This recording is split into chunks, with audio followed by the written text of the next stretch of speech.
One of my favorite historical figures to read about is George Mueller. If you've never read a George Mueller biography, or if you don't even know who I'm talking about when I say George Mueller, he was a German man who went to Bristol, England to start an orphanage. And not so much because he cared about children, he did, but because he wanted to show the works of God today. He wanted people to see that God could still meet needs.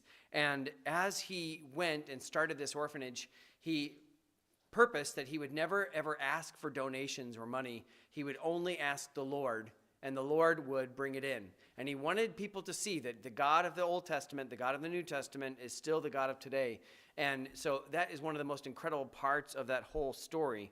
He funded this whole orphanage and helped so many children throughout Bristol, England, just by asking God to meet the needs, and God did. But as we think about that story, we do have to understand and realize that God moved in the hearts of people to give money to the orphanage. Like, God did not just create gold and have it sent to George Mueller, or create English money, have the printing presses mysteriously start going on their own and have all that money somehow get to George Mueller. He moved in the hearts of people to give. So we understand that even as God does miraculous things, it's still through the use of human agents that God uses Christians to fund his work. Believers who are willingly giving to help God's work. And as well, it has been a joy for Christians to give for God's glory. I mentioned giving this morning, and I wanted to talk about giving tonight in a different perspective than it was this morning. This morning, I was happy to say it is part of the Christian life to give, to willingly part with your funds, resources, whatever it is, for the glory of God and for the help of God's work. What I didn't say this morning is all the benefits that you get and that all the joy you get when you give, because that wasn't really my point this morning, and I could have spent more time on that. But I will say, just from a personal testimony, that it has been a joy to see God work in our own life as we give. And it's been a joy to see what God's done with the monies that we have given to God's work. And so I don't ever want to leave that off, even though I didn't say anything about that this morning. Now, giving is often a very taboo subject. It's seen as a very selfish thing for a church to ask. And really, that hasn't always been the way it is. It just has been ever since the televangelists and the preachers on TV asking for money. That's where the American church, anyway, has gotten a bad rap. But Acts 2 tells us, again, right away, that being a part of a church is giving. And it's not demanded of them, but that Christians, obedient Christians, as they joined the church, willingly gave of themselves. In the book of Philippians, Paul commends the Philippians for giving to him, for sending help to him while he was in Thessalonica. He said, you're one of the only few churches that actually sent to my need. And he says, not because I'm looking for more, I just want there to be fruit for your account. And throughout the years, giving has been a way for God to do his work. 2 Corinthians chapters 8 and 9 are chapters about giving. And it's written to givers who were wanting to be a part of God's work. And Paul was taking up a collection for the saints. Now, possibly these people were in Jerusalem. It doesn't really go into full detail about who these people were, if it was the apostles in Jerusalem, which is what I expect it is. But he was giving to this one group of people. Now, he's writing to the Corinthians, but he's writing to the Corinthians about the Macedonians. And the reason he's writing to the Corinthians is that they had, a year prior, promised that they would give something. They voluntarily said, hey, we'd like to give you money, Paul, when you're coming through to help meet the needs. And Paul apparently had mentioned that to other churches who said, well, we want to be a part of that too. So if you look at chapter 8, verse 8, he says, I speak not by commandment, but by occasion of the forwardness of others, and to prove the sincerity of your love. For ye know the grace of our Lord Jesus, that though he was rich, yet for your sakes he became poor, that through his poverty ye might be rich. So he said, you did this a year ago, you wanted to give this, and so I'm not asking for money. I'm just asking if you are still planning on keeping that commitment that you made. Because I'm coming through, and I'm going to send Titus in front of you to make sure that that collection is there so that you're not embarrassed when I come. Because if you made a promise and I show up and all of a sudden, oh yeah, we forgot that we were going to do that, or oh yeah, hard times came up and we don't have anything for you. I mean, Paul is just trying to save them some of the embarrassment of not keeping what they said they were going to do. So, and again, in chapter 9, verse 2, he says, "For I know that the forwardness of your mind, for which I boast of you to them of Macedonia, that Achaia was ready a year ago, and your zeal hath provoked very many." So he's saying your desire to meet the needs has spread so that other people are willing to give, and what a great thing. Let's finish this thing off. This message, then, is for people that are already giving. Right? This message is not asking anybody to give anything. I'm not asking for you to give if you're already giving. That's between, again, I said this morning, you and the Lord. But this is to people that are already giving. How do you get the right perspective? Because just because you're used to giving, just because you are in the habit of writing that check, putting the money in the plate, sending it off to whatever organization, however you give, just because you're used to that doesn't mean it's always easy, doesn't mean you're always doing it in the right attitude with the right perspective.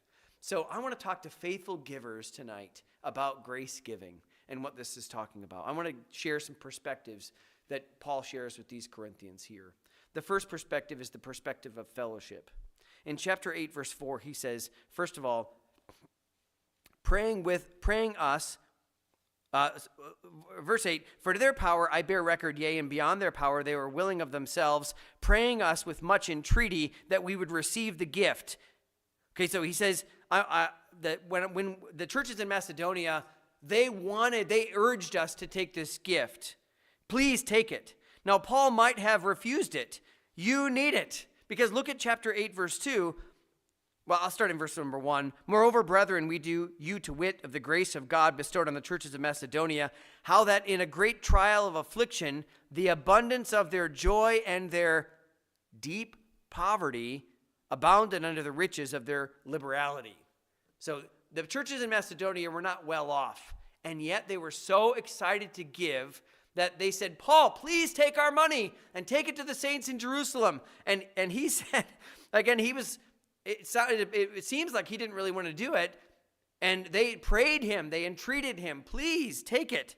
And so he says, I'm taking it, but they gave, he says, beyond their power.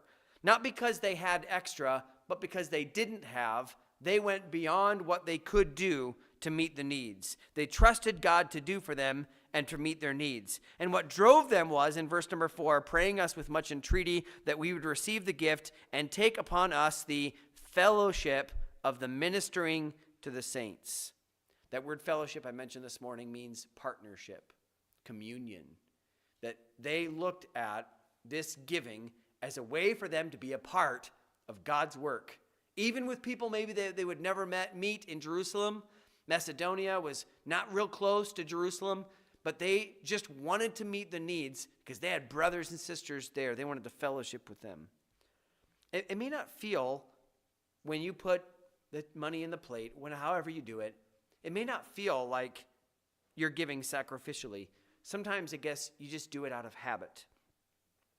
And sometimes when you do that, when you treat tithing like another bill, it gets to be just sort of routine.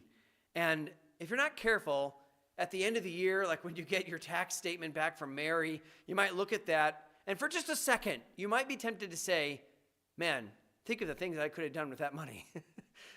I'm not even going to ask for a show of hands, but each of you have thought maybe at times, "Man, if I wasn't giving, what I could do with that money." Now again, thank God you still give, and you still do the thing that you know you're supposed to do. But when you think of it in those terms, it's hard to remember that it is a partnership. And I don't know about you, but when I talk to missionaries, and I do a lot more talking to our missionaries than you do, you're welcome to talk to them. I just do, because I like to try to make a personal connection with them. I want them to know that we care about them and that we are partnering with them. And that's the point, I think. I talked to Abram Hansen on Monday. I called him on WhatsApp, and he called me back. So we actually had just like a regular phone call like we would anywhere else. And he just talked about the ministry there and how encouraged he was. I mean, I was so encouraged to hear about the people that were coming. Like Zach mentioned this morning, how they have to take the van out a couple times to try to get it back, and talked about some of the struggles with getting a bus. He mentioned that there are other churches that have helped with the construction, and they have this auditorium, and he says, we need chairs to fill it up with. And I said, oh, you do? And he's like, well, I'm telling the church people, you are going to buy the chairs. Now, in Panama's not a third world country. It's more like a second world country. They have a lot of money that comes in from the Panama Canal, but they're not living great in Panama. But they're so excited to be able to give. He said $20 buys a chair. So you have people that are bringing in $20, and they're putting in the money, and like, oh, we got another chair? Now we can have another chair. I don't think they're pew buying like it used to be in the old days, but at least like you're sitting in one of those chairs and like, I helped with this. And there's people in the States. We have helped with their building project as well. We've gone over there. And it's a partnership of all these different people. And I don't know about you, but I'm glad when I think about some of my missions dollars going to build a place for them to worship. To go to a place where, to help those Panamanians go into a place where they can worship God, and that they're trying to reach their neighbors for Christ.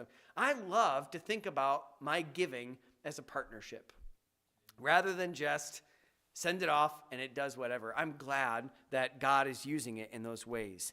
And when we think of it in those terms, when we're partnering with God, it's a joy to see what happens. I read this story years ago, and I don't know that I've ever used it in a sermon. It's a quite lengthy illustration, but I want to read it verbatim so that you can enjoy it as well. Written by Eddie Egan. It's called The Rich Family in Church. I'll never forget Easter 1946. I was 14. My little sister Ossie was 12. My older sister Darlene, 16. We lived at home with our mother, and the four of us knew what it was to do without many things. My dad had died 5 years before, leaving mom with 7 schooled kids to raise and no money. By 1946, my older sisters were married and my brothers had left home. A month before Easter, the pastor of our church announced that a special Easter offering would be taken to help a poor family. He asked everyone to save and give sacrificially. When we got home, we talked about what we could do. We decided to buy 50 pounds of potatoes and live on them for the month. This would allow us to save $20 of our grocery money for the offering. When we thought that if we kept our electric lights turned out as much as possible and didn't listen to the radio, we'd save money on that month's electric bill. Darlene got as many house and yard cleaning jobs as possible, and both of us babysat for everyone we could. For 15 cents, we could buy enough cotton loops to make 3 pot holders to sell for $1. We made $20 on pot holders. That month was the best of our lives. Every day, we counted the money to see how much we'd saved. At night, we'd sit in the dark and talk about how the poor family was going to enjoy having the money the church would give them. We had about 80 people in church, so figured that whatever the amount of money we had to give, the offering would surely be 20 times that much. After all, every Sunday, the pastor had reminded everyone to save for the sacrificial offering. The day before Easter, Ossie and I walked to the grocery store and got the manager to give us 3 crisp $20 bills and 1 $10 bill for all of our change. We ran all the way home to show Mom and Darlene. We had never had so much money before. That night, we were so excited we could hardly sleep. We didn't care that we wouldn't have new clothes for Easter. We had $70 for that sacrificial offering. We could hardly wait to get to church. On Sunday morning, rain was pouring. We didn't own an umbrella, and the church was over a mile from our home, but it didn't seem to matter how wet we got. Darlene had cardboard in her shoes to fill the holes. The cardboard came apart, and her feet got wet. But we sat in church proudly. I heard some teenagers talking about the Smith girls having on their old dresses. I looked at them in their new clothes, and I felt rich. When the sacrificial offering was taken, we were sitting on the second row from the front. Mom put in the $10 bill, and each of us kids put in a 20. As we walked home after church, we sang all the way. At lunch, Mom had a surprise for us. She had bought 12 eggs, and we had boiled Easter eggs with our fried potatoes. Late that afternoon, the minister drove up in his car. Mom went to the door, talked with him for a moment, and then came back with an envelope in her hand. We asked what it was, but she didn't say a word. She opened the envelope, and out fell a bunch of money. There were 3 crisp $20 bills, 1 $10 bill, and 17 $1 bills. Mom put the money back in the envelope. We didn't talk, just sat and stared at the floor. We had gone from feeling like millionaires to feeling like poor white trash. We kids had such a happy life that we felt sorry for anyone who didn't have our mom and dad for parents and a house full of brothers and sisters and other kids visiting constantly. We thought it was fun to share silverware and see whether we got the spoon or the fork that night. We had 2 knives that we passed around to whoever needed them. I knew we didn't have a lot of things that other people had, but I never thought we were poor. That Easter day, I found out the minister had brought us the money for the poor family, so we must be poor. I didn't like being poor. I looked at my dress and worn out shoes and felt so ashamed. I didn't even want to go back to church. Everyone there probably already knew we were poor. I thought about school. I was in the 9th grade and at the top of my class of over 100 students. I wondered if the kids at school knew that we were poor. I decided I could quit school since I'd finished the 8th grade. That was all the law required at the time. We sat in silence for a long time. Then it got dark and we went to bed. All that week, we girls went to school and came home and no one talked much. Finally, on Saturday, Mom asked us what we wanted to do with the money. What did poor people do with money? We didn't know. We'd never known we were poor. We didn't want to go to church on Sunday, but Mom said we had to. Although it was a sunny day, we didn't talk on the way.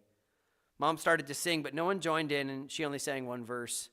At church, we had a missionary speaker. He talked about how churches in Africa made buildings out of sun-dried bricks, but they needed money to buy roofs. He said $100 would put a roof on a church. The minister said, "Can't we all sacrifice to help these poor people?" We looked at each other and smiled for the first time in a week. Mom reached into her pocket and pulled out the envelope. She passed it to Darlene. Darlene gave it to me, and I handed it to Aussie. Aussie put it in the offering. When the offering was counted, the minister announced that it was a little over $100. The missionary was excited. He hadn't expected such a large offering from our small church. He said, "You must have some rich people in this church." Suddenly it struck us. We'd given $87 of that little over $100. We were the rich family in the church. Hadn't the missionary said so? From that day on, I've never been poor again. I've always remembered how rich I am because I have Jesus. There's a partnership that perspective really helps when you're giving. Second, the perspective of totality. When Paul talked about their giving, notice this wasn't the first thing that they gave. He's interested in their money only because they offered it first, but he's more interested in something else. Look at verse 5 of chapter 8. He says, "This they did, not as we'd hoped, but first gave their own selves to the Lord and unto us by the will of God." Before they ever gave $1, before they ever gave a dime or whatever they had back then, shekels or denarii or pennies, whatever it was that they were using at the time, before they ever gave that, they gave themselves.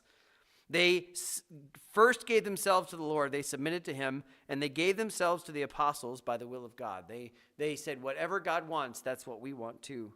Verse number 7, "Therefore, as ye abound in everything, in faith and utterance and knowledge and in all diligence, and in your love to us, see that ye abound in this grace also."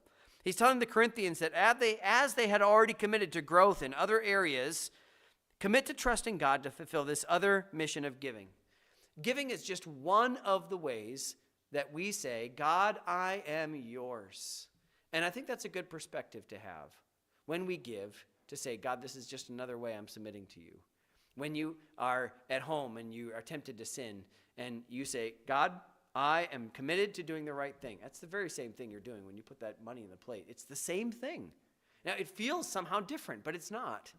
When you see somebody and you realize that God's tugging on your heart to go give them a tract, or when you have a moment where you could have a moment where you could make a difference as a parent, and you take that moment as something that the Lord is urging you to, that's the very same thing. You've already submitted yourself to God, and this is just another grace giving.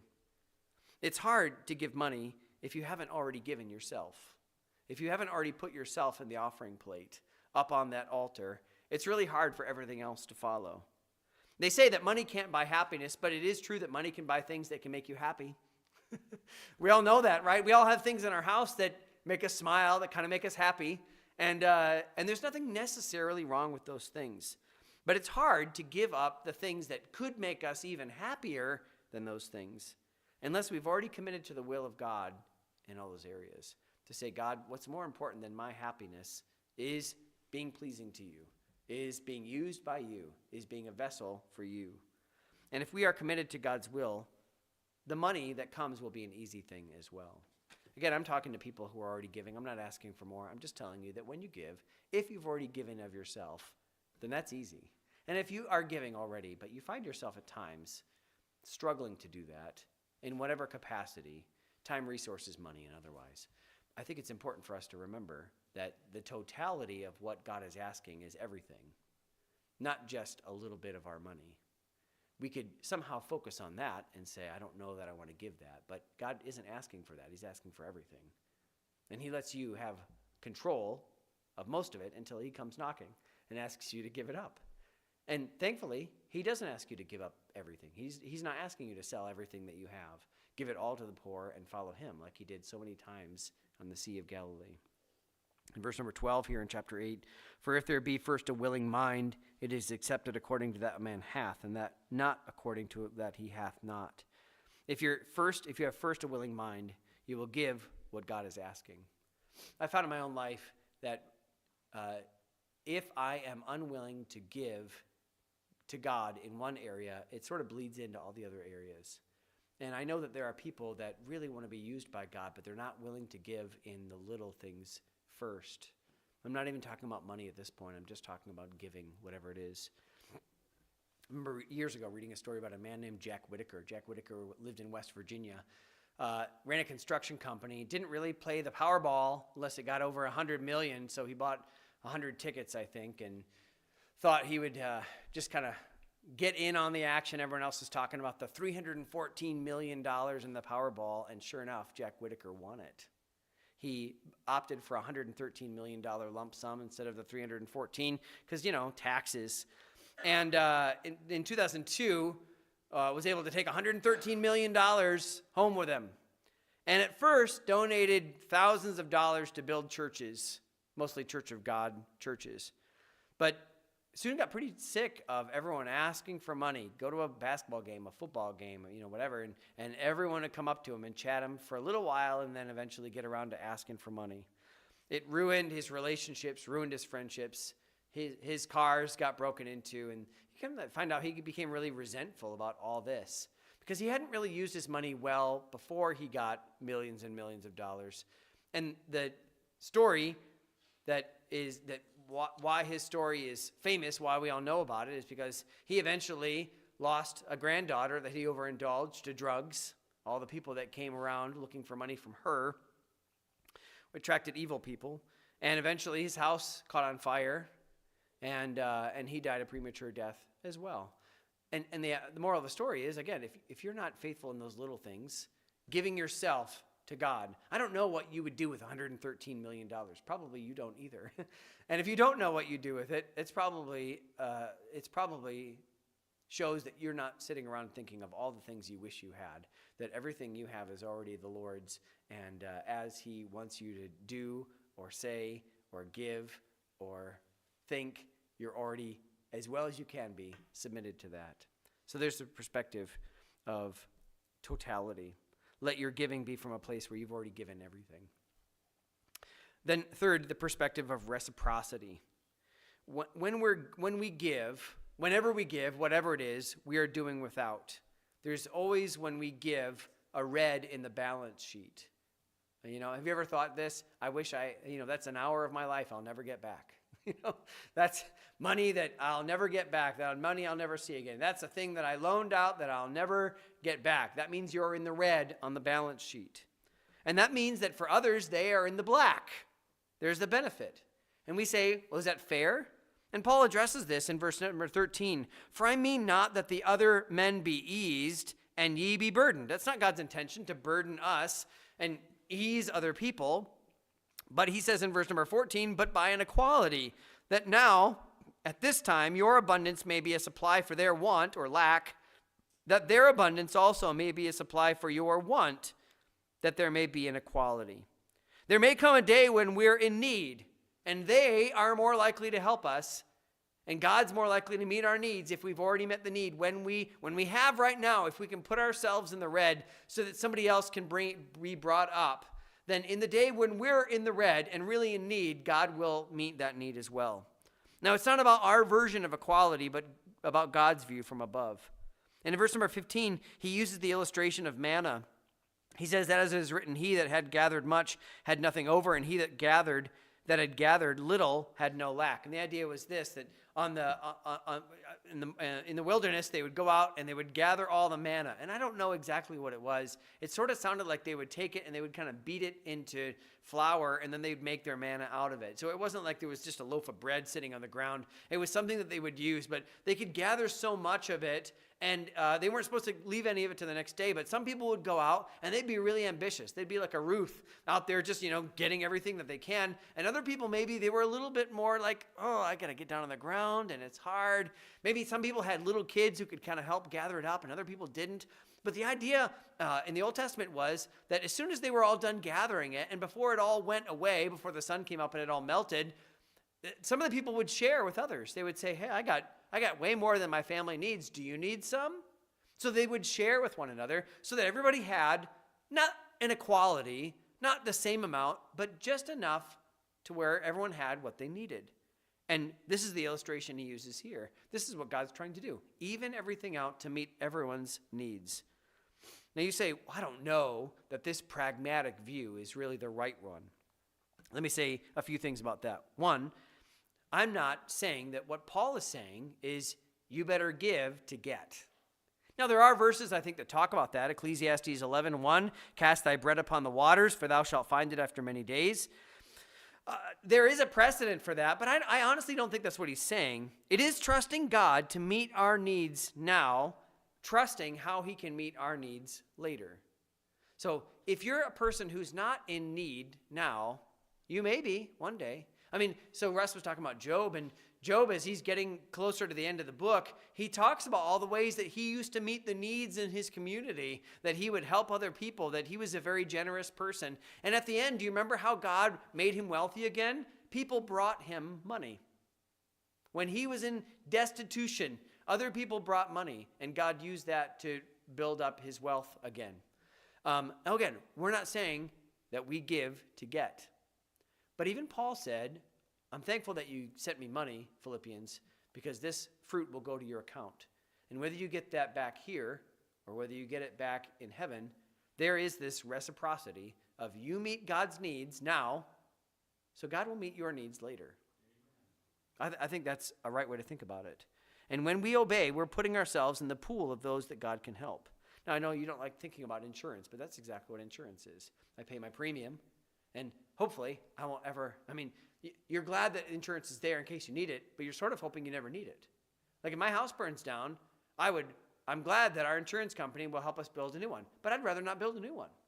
Yeah. It's like, I'd rather all that money go and help somebody else who's had a really bad day, not me.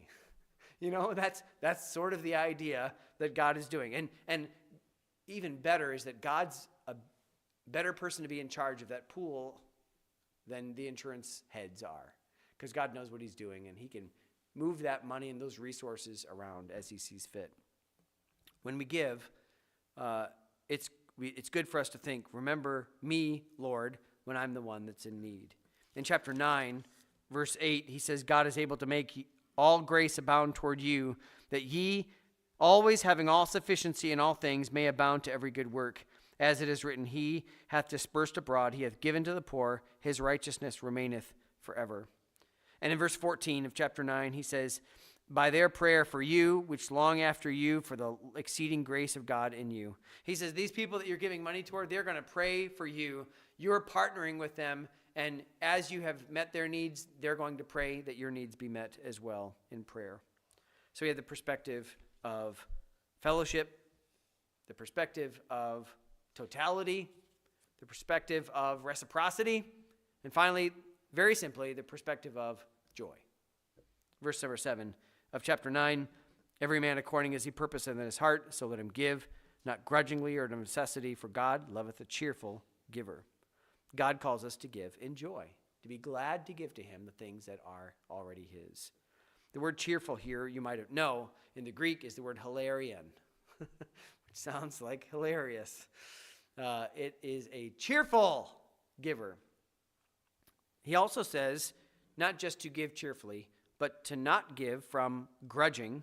The word there means literally out of sadness.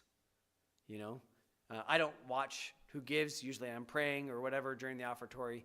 But it would be a disappointment to see people just kind of like, goodbye, put the money in the plate and just like wave at it as it's going by. Like that's not, I don't think God's pleased with that, and not grudgingly. And the other word is of necessity. And it's this word of two words that one of the words means repetition or intensity, and the other word means arm. I think it means arm twisting. Not going down. God, hopefully you're not giving because you're like, oh man, I better do this or God's going to get me. There's a healthy fear, I think that's there. There's some reciprocity that hopefully you're like, I want a blessing from this, but hopefully you just give cheerfully. Hopefully as you give, it's a matter of worship. You're saying, God, you're worth all of this. You're worth whatever I can give to you. God, if you're asking me for something, I'm just glad to be asked because you don't have to ask. I don't feel like I have anything to offer. And if you ask me to do something for you, to give something for your work, I am so happy to be a part of that. Lord, I want to be a cheerful giver, a Hilarion giver. I want to be so happy to be a part of your work. It should be a joy to give to God. God loves a cheerful giver. Now, there are many circumstances where we would say, I'm happy to help. There are some circumstances we say, I probably should. All right, fine, I will.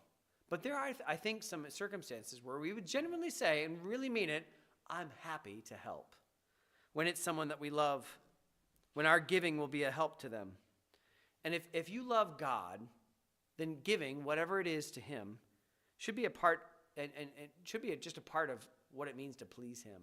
I want God to be pleased with my life.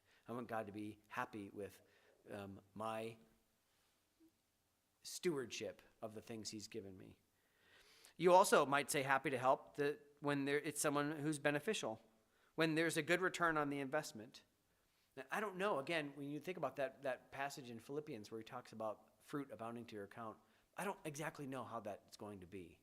I just know that for every soul that's saved in Lithuania, when the Johnsons are out there giving out those Christmas packages and preaching the gospel, and for every soul that was saved in the Middle East when Jocelyn was there and Stephen, and for every soul that's saved in Panama, I know that they have to do the work, but I'm also a part of that because we're praying for them and we're giving and we're doing whatever we can to encourage them to stay on the field.